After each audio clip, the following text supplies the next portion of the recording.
women are more picky in their mate choices than men, especially sexually. That's the case in every culture. And it's not surprising because women have more at stake sexually than men do, per episode, because men don't get pregnant, obviously. And so that female pickiness that's the case. That's definitely true.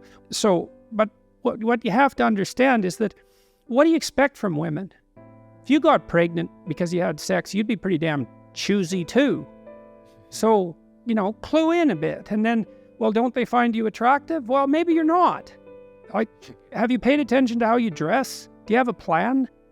Are you as educated as you could be? Are you a liar? Are you a rabid pornography user? Because maybe that's undermining your motivation to seek out a woman and grow yourself up. It's like, if you're rejected constantly and you're out there really trying, because that's another thing to ask yourself is, well, how many women have you actually asked out? And that's actually to some degree an archetype that men get confused with women. And, that's the witchy part of women. And that's the part that's attractive, but rejecting. And so many men are petrified by women. They won't approach them at all. And are you so sure that you're not picking women who will certainly reject you because you're trying to bat out of your league? Because you might be.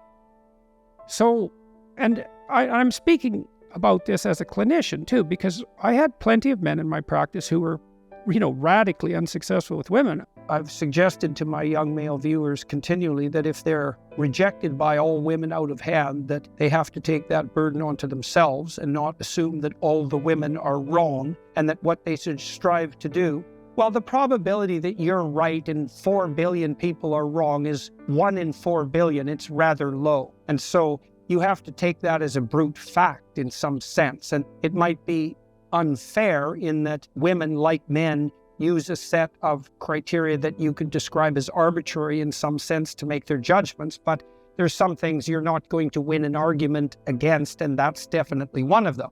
If you're chronically rejected by people, it's often because of your own insufficiencies. Is it a problem in the objective world, or is it a problem in your field of being? And it's very useful to think that way, because you might ask, what could you do to improve yourself? You can't just brush it off as, oh, well, no one likes me, but really I'm okay. It's like, no, wrong. If everyone rejects you, there's probably something wrong, and it's probably deep and difficult, and it's going to be horrible to fix. I would say to young men who are irritated at women is, if you're irritated at women, as a class of creature, there's something wrong with you, because they're right. You're wrong. They're right to not pick you. If they're not picking you, it's because they're right. Now, that might I know that's a terrible thing to say, and I know perfectly well, it wasn't like I was particularly successful with girls when I was young. So I know what that rejection is like. I know what that fear is like. I don't know it as well as some men know it, because I wasn't rejected outright. Well, let's step one step backwards. The first question might be, why should you even bother improving yourself? And I think the answer to that is something like, so you don't suffer any more stupidly than you have to. And maybe so others don't have to either. It's something like that. Like there's a real injunction at the bottom of it. One of the things I've suggested to young men is that if they concentrated on making themselves productive and generous, that the probability that will increase their ability to find a mate is extraordinarily high. I do think that's the case, and that advantage accrues as men mature. How do I make myself into the perfect date? You answer that question, and you will not have any problem answering the previous question. It's like, what do I want in a partner? If I offered everything I could to a partner, who would I be? Ask that question. Just ask. Just ask yourself, okay, I have to be the person that women would want. That's not a bad start.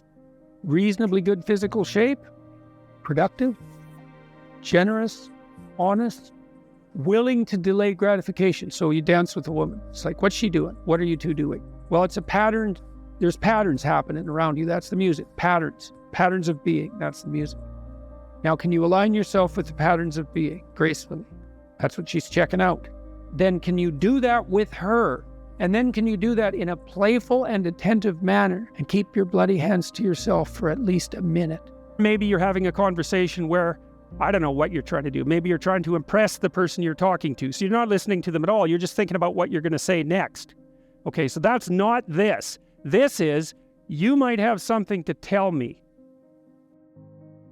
And so I'm going to listen on the off chance that you'll tell me something that would really be useful for me to know. Once you've got your mind and your emotions together, and once you're acting that out, then you can extend what you're willing to consider yourself and start fixing up the things that are part of your broader extent. I bet you there's not a person in this room who hasn't rejected someone because they were too nice to them. Something like that. Person's no challenge. It's something like that.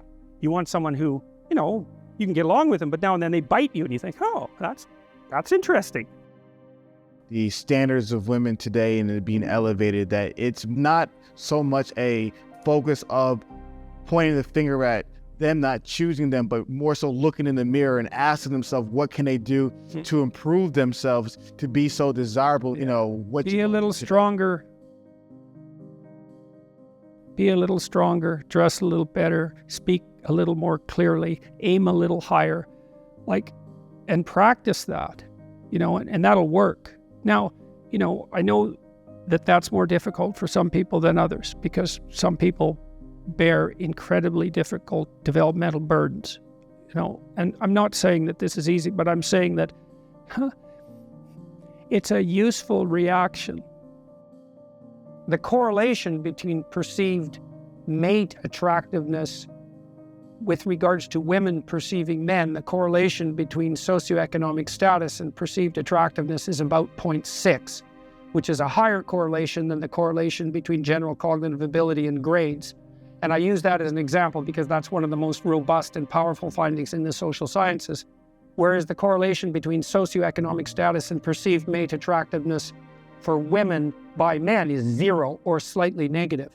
So it's a walloping difference, and that's associated with the proclivity of women to preferentially mate across hierarchies and up, and men to mate across hierarchies and down. People are also evaluating each other for such things as intelligence and personality and character. You could say in some sense the men are competing to be the best man, and the women are watching the male competition to take the man who wins on the presupposition that he wouldn't win if he wasn't the best man.